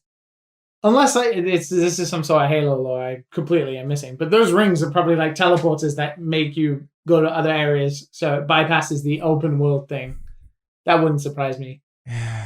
All right, Halo. There you go, Halo. There's a Halo talk. They said open world. They said day-night cycle. So I want to see what it looks like hamster wheeling across a whole Halo for a whole Halo day. Like, night would be really fast on a ring-shaped planet, wouldn't it? Because you wouldn't be casted under the shadow for too very long at all. It just sounds like such an interesting astrological phenomena that... Why am I so fascinated by what a day-night cycle looks like on Halo than anything else? So you don't care about graphics, but you care about the day and night cycle and how it looks. That's legit a selling point. It's going to be releasing on... Wait, is it going to be releasing on PC? I do just want to play with this just to see what a sunrise and sunset looks like. I've said that how many times now? I need to stop. If you enjoy Halo and you like the look of this, all the power to you. Tell me how... I'm pretty sure it'll be free. It'll be free on the Xbox Plus Game thing. Pass. Yeah, I'll play it on there. $5. Yeah, if it's free, hell yeah. $5, dude, to play Halo. Well, it already is on Steam for holiday 2020. So this is... Wait, Infinite? Yeah, an unconventional release in the series history. I'm excited. And also the fun Hispanic accent beard guy was super fun to watch, and his script was really well written. No, you don't tell me what to do. Okay, big guy. I love how all the comments were congratulations to the first person in Halo to survive a crash landing. Yeah, no, I don't know. What makes me laugh? Halo, Master Chief looks like one of your OC characters during cutscenes because he's so static, right? They're looking at that map of the ring and it's broken, and the guy's animated, and Chief's just standing there, not saying or doing anything, and you're like, he's 3 foot taller, and you're like, this is odd. Chief needs to be a bit more expressive, at least with his arms. Well, one thing I'm going to have trouble adjusting to is whatever the hell the Banished are. Yeah, whatever's going on in the Halo story at this point, I lost track of decades ago. Yeah, I don't think it really matters, to be honest. I've heard that the stories for 4 and 5 are not that strong, and so maybe I shouldn't necessarily get as excited as I have. It's because 3 was the height of the series, and that's it. Everything after that was garbage. 2, I think, was the best story. Reach was the height of the series. Yeah, that's right, Liam. That's right. That's right. Reach you're reaching for the heights if you're trying to beat Reach. Question. Some real good ones this week. Gee, what a bunch of fun topics this week. If you would like to send us some questions, some comments, some complaints, some thoughts, some poetry, some eulogies, send them to dadandsonspodcast@gmail.com. Alternatively, check out patreon.com/dadandsons and pester us in the Patreon Discord channel called Listener Questions. We got a little bit from both this week. From I'm going to start us off with the Patreon. John Son Zon asks, question for Matt. Did you ever continue watching the rest of Kizumonogatari? And would you recommend it to Georgie Boy? Whoa, that was way back. Fucking way back. Oh, shit. No, I didn't. I guess I stopped at 1. Yeah, I would like to, because this was the weird one, right? You watched this, right, Liam? I remember talking about this. And no, I watched Bakemonogatari. Wait, what? Say that again? Say it 7 times fast. I watched Bakemonogatari. I think that's the first series. This is the vampire one, right? And it starts off really really artsy. Yeah. Really artsy. Yeah. Yeah, I remember this. And the animation is also really good. Oh my god. No, I didn't. I do though. I do. I'm gonna put a tab out. Because it's only 3 parts. It's only 3 parts. It's not that bad. Hopefully, I can't remember. Yeah. Would you recommend it to George? No. George is not. George won't like this. It's too slow. I'm a type of guy who watches anything, enjoys lots of things, music. I know, very specifically, George likes a certain type of thing, and you gotta have George like some it had to be a little garbage, just a little tinge of garbage. So it was made by imperfect humans instead of corporate robots. Yes. Yeah, I'm surprised Cowboy Bebop tickles George. It's not too far from his taste, but I'm surprised. It's a little messy. It's got that little bit of a George mess to it. Yeah. A lot of Cowboy Bebop is a little incoherent, but deliberately so. Translating Ed must have been a crazy ride. Anyways, back to listener questions. Yeah. No, I would not recommend it. No. George would lose interest in the first few seconds, guaranteed. Should I Google search for this? Kizumonogatari. All right, let's see what comes up when I Google search for it. Oh, yeah, this does not look like my shit. It's super artsy, man. It's super artsy, yeah. I remember the first time I saw Bakemonogatari, I was blown away with how good it looked. Yes. Oh my gosh, man. I don't know where Kizumonogatari fits in the story. Is it a prequel? Oh, it's a prequel. It's a prequel to Bakemonogatari. Yeah. Yeah, well, if it's like a film and not a series, then that gives it points in my They're originally a series of novels. Wait, no, is it an anime? Do you film? like open moments? Oh no. Do you like having to digest feelings? I feel like you're more of trash, or like Also, very bouncy things going, happening in front of the screen instead of it just being bouncy like, things. Yeah, I don't think you watched, for instance, not to say that this is drama, but like drama shows. Like you wouldn't sit down and watch Breaking Bad. You wouldn't sit down and watch Breaking Bad or Mindhunters on Netflix. I couldn't make it through season 2. Like, right? Like you're not interested in. It got a little slow when they kept repeating the previous plot synopsis exactly. for repeating viewers. Like George has to be entertained. Yeah, you can't do this. Are you not entertained? I'm Yeah. looking at the plot summary on Wikipedia, and they do say it takes place in a high school, and I have to say, I am so fucking tired of Japanese high school. Then that I means feel you like can I've never spent- watched anime ever again. I feel like I've Because spent every more anime takes time- place in high school. I've spent more time watching animes about Japanese high school and playing games about Japanese high school. Yeah, it's like an obsession, isn't it? It's like a little bit of an And obsession. we all know why. It's weird cultural baggage coming out. But for me, as someone who's like, Why are all American blockbusters about bombing the Middle East? I don't know. Some things are just ingrained in the culture, I guess. Twisted. It's twisted. I'm past the point of diminishing returns when it comes to Japanese high school. I'm done with Japanese high school. We talked about it. There's a reason why. It's just the way Japan is. Yeah, there's a little bit of like collectively shared misery coming out, and that's As soon as you're past like 20 in Japan, you might as well die because everything else is downhill from then going to Japanese Okay. culture. It was you that told me about like basically most of your life is in school. And Yeah. then after that, Like the it's most just formative stuff and everything that decides in traditional Japanese society, everything that decides your future happens in that short space of those years. Usually the person you fall in love with and get married as well. And Japan is a very, yeah. That's why it's speedy so weird in Japanese fucking Persona, marriage. man. So freaking weird in Persona. I love you. You don't know her. You don't love her. Say I like you or something. You met twice. Date a little bit. God damn. you haven't even been alive for like 2 decades. You don't know how people change by then. Yeah, I know. Japan has a real problem with this shit. Like a real problem. Yeah, It's like they don't realize. And adults refuse to tell their children for some weird reason that once you get older, you change a little bit. Yeah. But come to think of it, that's the setting for Boku no Hero Academia too. They go to battle school. The battle school is such a... I'm kind of tired of that setting. I'm tired of regular Japanese high school. But I'm it's tired good, of George. magic But school. it's good.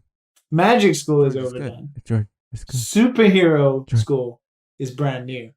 George, it's good though. George, it's a good show. It's a good show. George. I'm sure it's good, and I'm sure I'm just being an asshole about it. No, it's fine. You don't like that type of thing. It's okay. It's hype though. I Stick with the Cowboy Bebops. We're proud of you. one day, like when it's like super old, and I know that you're never gonna go back to it, I'll show you some of the hype scenes. Or me and Liam will show you some of the hype scenes. Maybe next year. when Hell yeah. we meet up with Liam. Be like, yo, George, this is what you've been fucking missing. And me and Liam were like, and just getting fucking like, Yeah, we'll show him 3 things. We'll show him like the fight in Gurren Lagann. We'll show him the Hunter x Hunter fight between Gon and Hisoka. And we'll show him All Might versus One for All in My Hero Academia. And then you'll understand that shonen, sometimes you just gotta eat that shonen trash yeah, like man. a fast food dinner. Get it down you. I mean, Hunter x Hunter is shonen, so Yeah. The best shonen the ever. fucking best shonen. To be Does it honest, take yeah. place in high school? No. It doesn't. It does Really? not. Nice. I mean, the guy's young, but it doesn't take place. in But high he's school. great. Yeah. The other guy who's young is also great. Yeah. Amit S from the inbox has a callback question to something we were discussing last week. I was wondering how you felt about it being okay to play as Danes invading England in Assassin's Creed Valhalla. You mentioned it's better to be defending Japan than invading as Japan. Invaders back then tended to do lots of horrible stuff. It's a fair point. We discussed this at great length, didn't we? About how, I mean, Matt wasn't here. He'd sayonara at this point. But we talked about, last week. people who have a problem about Japanese samurai killing Yeah. Mongols. But in in this China. sense, they're defending it because they're the invading force. Well, I guess now, I don't know. It's one of those things, again, this is historically something that happened.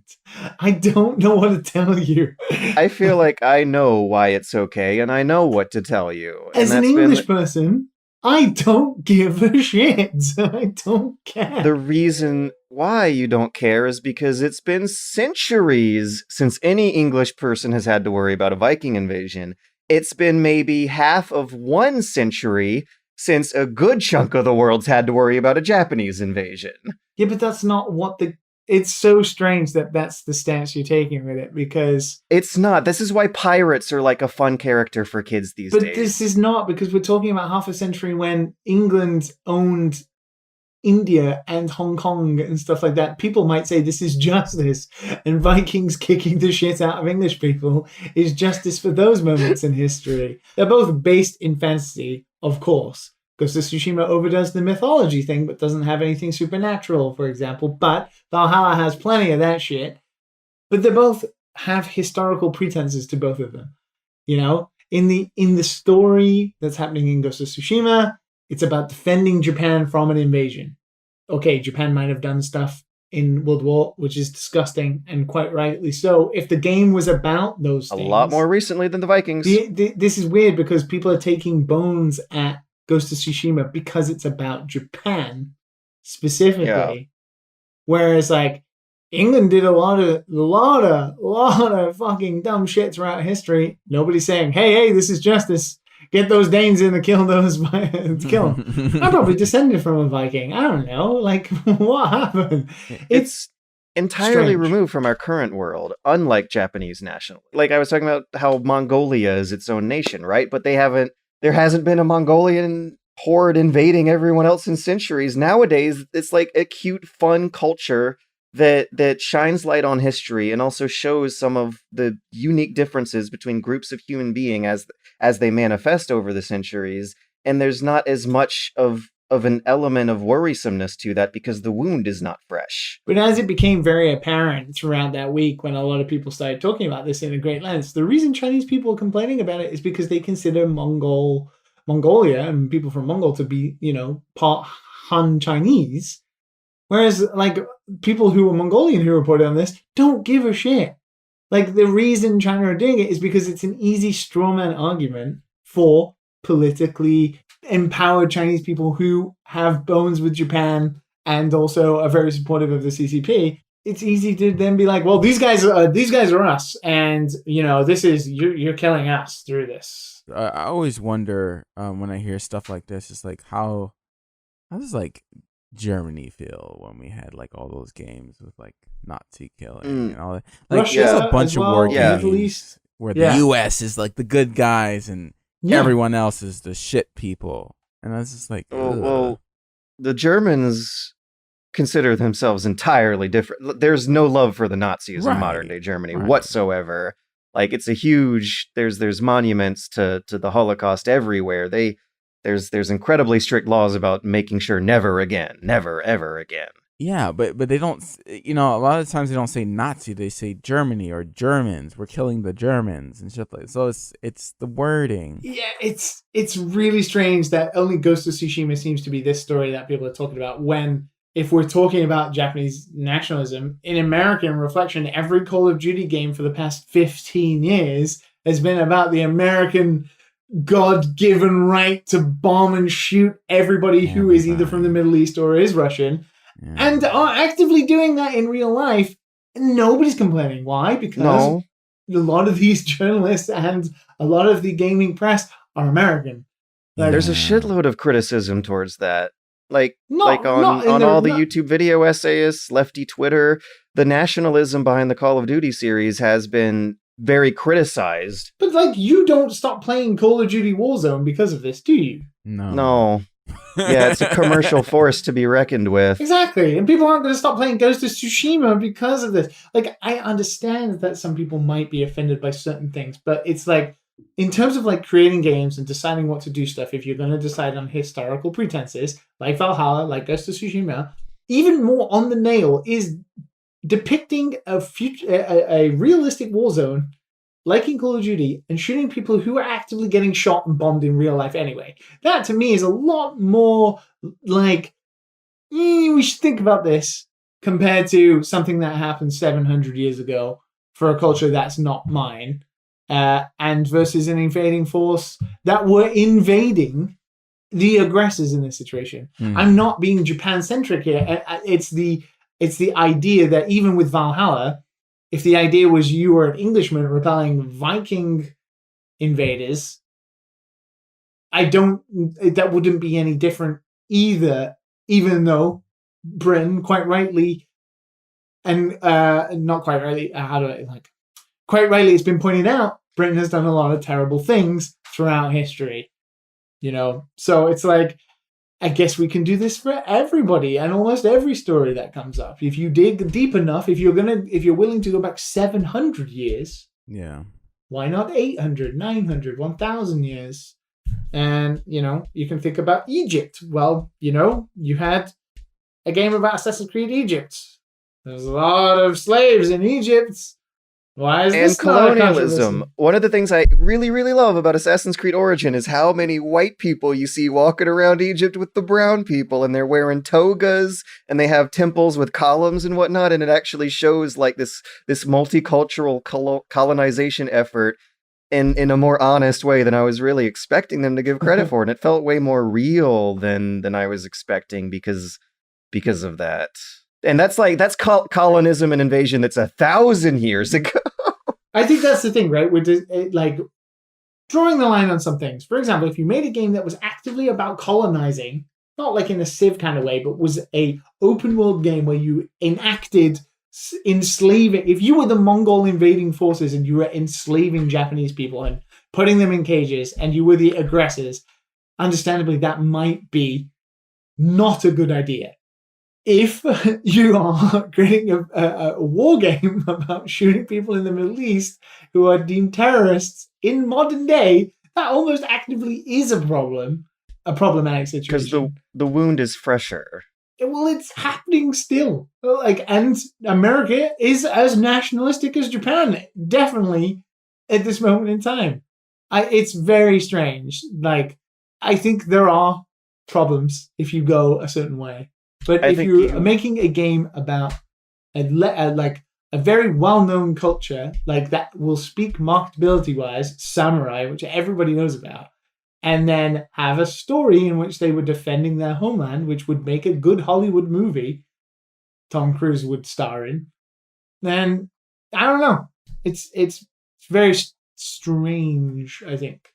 In my mind, I feel like there's a little bit more of an identifiable formula where you're multiplying how much time has passed versus how much current policies have passed versus the historical ones versus how researched and respectful the depiction of the time is in the game. You're talking about Germans maybe feeling weird about shooting Nazi Germans in World War II games, but the other thing to keep in mind is that compared to the modern day Japanese government, the German government has done a lot more to apologize for war crimes and educate their kids and be aware of the dangers of nationalism compared to the Japanese curriculum, where there's a lot more activism being done to try to get them to build the monuments and issue apologies and teach more World War II history to the kids. Yes, I would say okay, but when comparing Japanese versus German nationalism in sticky historical topics, I do think you need to consider a bit of that as well. I mean, yes, if we are considering that, but in terms of what Ghost of Tsushima is as a video game, I don't think this matters. It doesn't. It's a 700-year-old story about a time when Korea wasn't even Korea. Like, it didn't exist. Japan could have been a different place as well if that was the way history went. But to say that and then not factor in the fact that American studios make games about war in a time when war happens contributed by Americans, and it's run by a person who is absolutely disgusting. Yes, many parts of the Japanese government might be nationalistic and definitely are horrible people, like the Dragon Quest composer, who is a terrible human being. You actively have a government ran by people who don't even help their own people, let alone other countries, and have no respect for other countries. I don't know. Like, the one is like very much a problem. The other is like, yeah, if this was set in World War II and you were playing the Japanese forces, yes, I can see this might be a problem. But I agree. I feel like that just explains why some people out there would be offended, and why I doubt anyone's going to be offended by Valhalla. Nobody's going to be offended. Has anybody ever been like the Native American Assassin's Creed? I mean, were people offended by that? I don't know if they were, but like that would be the one that would strike in my mind as the one maybe people were offended by. I don't know. It's just funny because I don't remember controversy, and I don't know if this is, the Gamer Defense Force in me wanting to say it, but I almost feel like I remember people like applauding Connor's character for being well researched and consulted. So one thing from the Valhalla trailer that I did think was immediately weird and looked fishy to me is that you see the Vikings raiding and pillaging, and like women and children are running out of a burning village with their arms in the air. But then it cuts to our hero who's like escorting some of them to safety. And I am really curious to see how they try to play these guys as good guys and heroes in the narrative. I doubt it'll offend anyone, but I'm really interested to see. I think the way they're going for it is because it doesn't seem that it's like full on like beginning of invasion Vikings. It's like invasion already happened and the Vikings are kind of spread throughout England already. And that a lot of English people have already teamed up with the Vikings. Like some of the gameplay I saw, they had lords who had already teamed up with the Vikings. So they're going to be like, well, this is the good English people and they're supporting the Vikings. It's a conspiracy. This is from Hater. We have one hater in our Patreon who asks. This reminds me of I almost forgot his name. One of the most popular podcasters in the world who keeps getting in a bunch of trouble. But God forbid me if I have to mention him right now. Bro Jogan. Are video games a waste of time, or does capitalism make us think that every hour we spend not developing something to monetize feels like a waste of time? If we enjoy doing something, is it a waste of time? Is that momentary happiness actually worth pursuing? Is happiness a noble pursuit, even when it comes at the cost of productivity? I saw AAA. Is that what it is? Yeah, and then he ended it with an There's some ways to approach this, but I'm gonna approach it like this, because we've talked about the benefits of video games even when you're growing up and stuff. Like you can tell there's a difference in someone who's played video games when they're young and someone who didn't. Like some dots are connected. That's like a deep discussion. But I when you're older and you have your job and you have a life and your extra time, how do you spend it? Do you spend it chasing after that dollar, or do you use a vice? I think everyone spends their time differently. And let's say you read a book or whatever like that, or go on vacation. I think anything that relieves your stress, if you're playing video games at a healthy dose, like I was saying like a few podcasts ago, that I took a break from video games to reset myself because I was just using it too much as like a bit of a crutch. Yeah. Especially when things were going ham over here. And thought it'd last longer. Yeah. Yeah. And so I enjoyed it a lot more when I came to it. I think everything within healthy doses is good. Video games is no different from fucking watching Netflix all day, which people constantly say they do. Binge-worthy episode. It's the same fucking thing. To put video games in this category where, oh, it's video games, it's child shit. Like, the thinking of that is just so so backwards to me. It's in the same category of all that. If anything, video games are more stimulating. In some ways, depending on what it is. Like I said, there's multiple ways to go at this, but I think at the end of the day, it's relieving some of your stress from your day or whatever.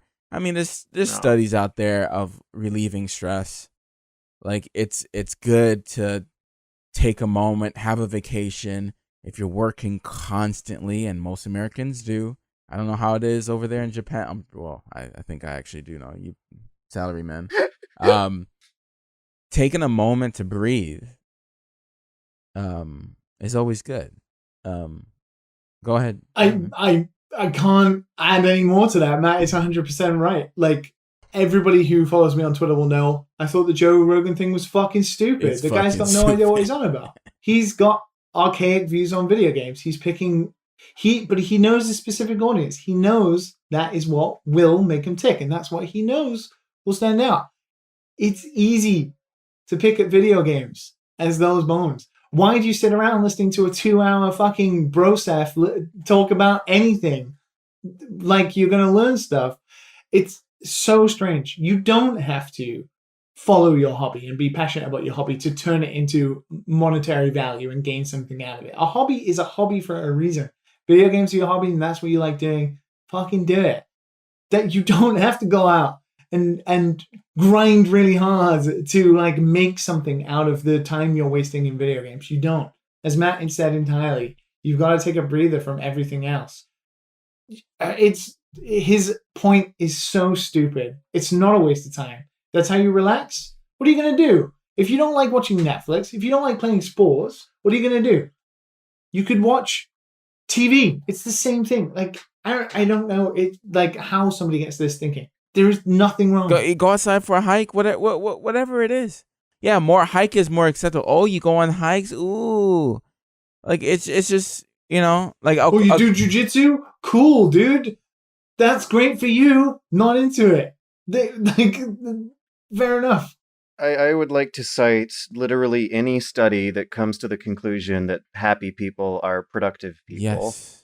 I would also like to posit the idea that in history, before the printing press, before electronic communications and mass media, things like religion and community activities filled that gap of what made people happy and how they entertained themselves and stimulated their minds when they weren't doing miserable farming and mining work.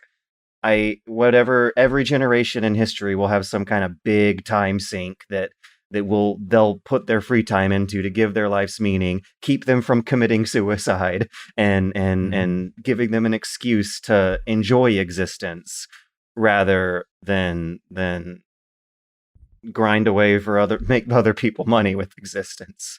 Yeah, there's like there was a study of like men who take a week vacation out of the year, 30% lower on heart attack risk.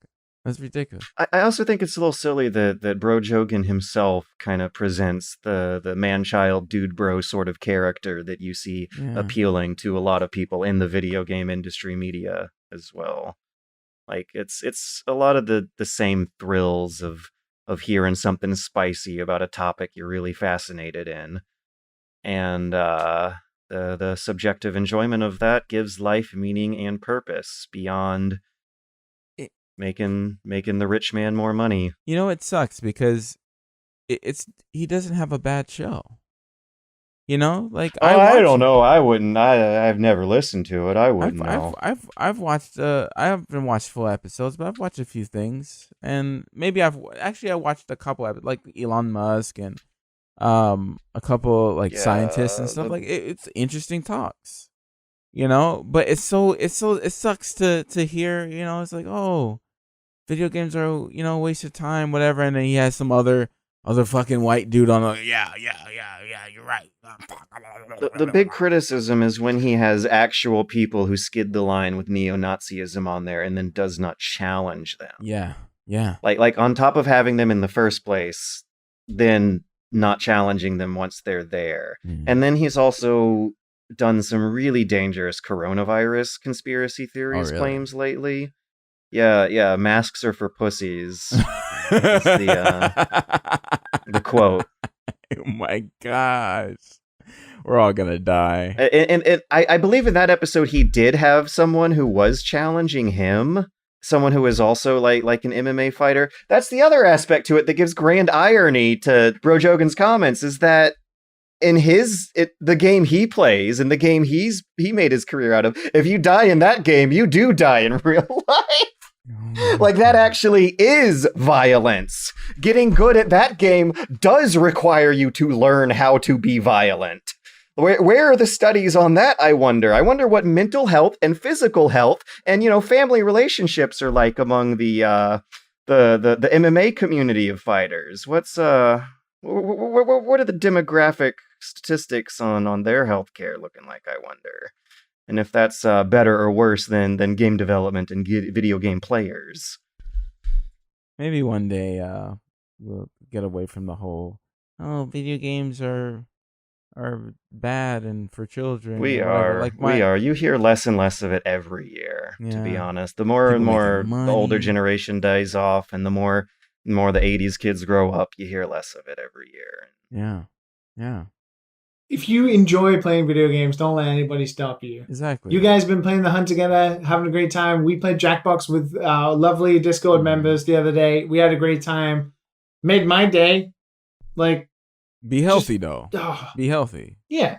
Definitely be healthy. I'm always gonna say be healthy. Everything. A larger point, and I think what he was talking about was addiction, right? Yes. But he's just using video games as the obvious answer to it, Yeah. which is archaic and stupid. But yes, sometimes it can be taken to levels that are unhealthy. But everything can. Everything can. I'm not just saying that for video games. Yes, exactly. Everything can. Like, it's like, oh, only video games are addicting. No. That's not the way the world works. And addiction happens when people like have a hole in their lives that they got to fill with something. Yes. That's what the vices and the entertainment have historically served. I'm sure we all have known weird grandparents who kind of might have seemed addicted to religion and Yep. Oh yeah. boy, I have stories of when I grew out my hair. Oh my god, I had like hair all the way down to my shoulders, and my grandma wouldn't even look me in the eye. She was so Christian, so Christian, dude. Oh my gosh, it's not the reason why I'm not Christian now because of her or whatever, my own stuff. But like, my god, like her Christianity did not help with like. Just tell her you had Jesus hair. Yeah. Well, that's what it was called. I used to get it wet, and it was just like curl down. Oh my god. Yeah. Oh, you didn't do the fro? I did have a fro. Yeah, all through high school. I would had, like, love a to see you huge with the fro. Fucking mess. Yeah, I had like a mixed hair situation going on. But yeah, like earrings also fucked with that. Yeah. It's yeah, religion, man. That's all. I'll stop there. Religion, man. It'll make people do some weird stuff. You got to be healthy with it, man. You got to have your own brain. You got to think like, what are these rules here? But yeah, I feel like so much of history makes sense if you think back on how that was the only book that you could even feasibly print for centuries upon centuries upon centuries. That was the mass media. Just to clarify, I have friends that are Christian here. Like believe what you want to believe, like for sure, But we're not gonna sit here and like we're not gonna do that, right? Everyone's quiet. Why you guys quiet? We're not gonna sit here and just like trash on. Oh, I would love to someday, but maybe on a different podcast. Yeah, Patreon exclusive years in the future. We just choose to do our thing, like. Because I have bones with religion. Not to a mass audience, to our exclusive tiers. Having faith and being religious, two different things to me. And I feel like faith is the one that people should have, and you shouldn't, mess with somebody's faith. But the differences in religion and the things that abide by strict rules of religion, that is when it's problematic. I gotta say, a lot of my mind changed when I started reading all this ancient history stuff. Yeah. Reading the Bible with like a Wikipedia in the other tab is a way different experience from going to church. If you can like look up the references in the history and what all of the poetic metaphors actually mean, it's a way different story than what you might have thought growing up. And you'll find out a lot of the Bible stories are rewritten old stories from previous cultures that had ended beforehand. We always break the rules on this fucking podcast. Politics. We do. We should get out of here. We're just like fucking going ham, and people are like, oh. Yeah. I would say this though. What I usually tell people. I enjoy the churches that have a community aspect to it. Like they go out. I grew up with churches. They're not going to be the mega churches. I'm just going to put that out there. They're not gonna be the mega white churches. They're gonna be like the black communities and maybe Hispanic communities, especially in Miami, who went out and outreached and gave to the fucking poor every freaking Saturday. And then after church, everyone had a cookout. Like that aspect of it was always pretty healthy. And it's kind of needed in those neighborhoods that are not high income, should I say. Right. And that's, for me, when I think about church, I think about that as a good purpose for it. Instead of it just, you're going to Sunday and you're paying this dude to have a nice car, you know, and stuff like that. You know, they're actually out there. They're actually paying the rent for the church. They're actually like giving back to the community. Everyone's grandma's out there putting their foot up in the soup and collard greens and cornbread, and they're fucking killing it. And everyone has a meal on Sunday. So I don't know. I just the way I think about church. Even though I don't, I definitely have moved way past that. Growing up. But yeah, why did we get on this subject? Video games. Why did we go there? I think it's my fault. Yeah, we talked about grandma. What makes life meaningful? Yeah, and what makes life meaningful for you is waiting every week for the Dad and Sons podcast to come out on hopefully Friday evening Eastern time-ish.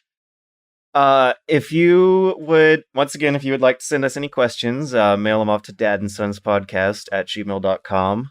Thank you to everyone for listening. Thanks to Ryan Lafford for our theme song. Thanks to Henry Ing for the animated YouTube background that just looks so wonderfully comfy and cozy. Remember that you can follow us all individually on our individual Twitter accounts and hang out with us personally in that $5 Patreon Discord.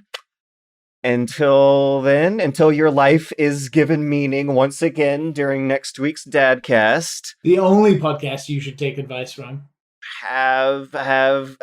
Delete all the episodes of Joe Rogan you've ever listened to in your life from your brain and your computer, and do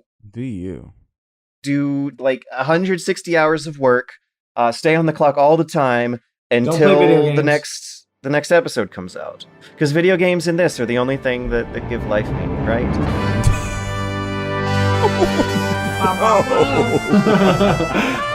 Oh.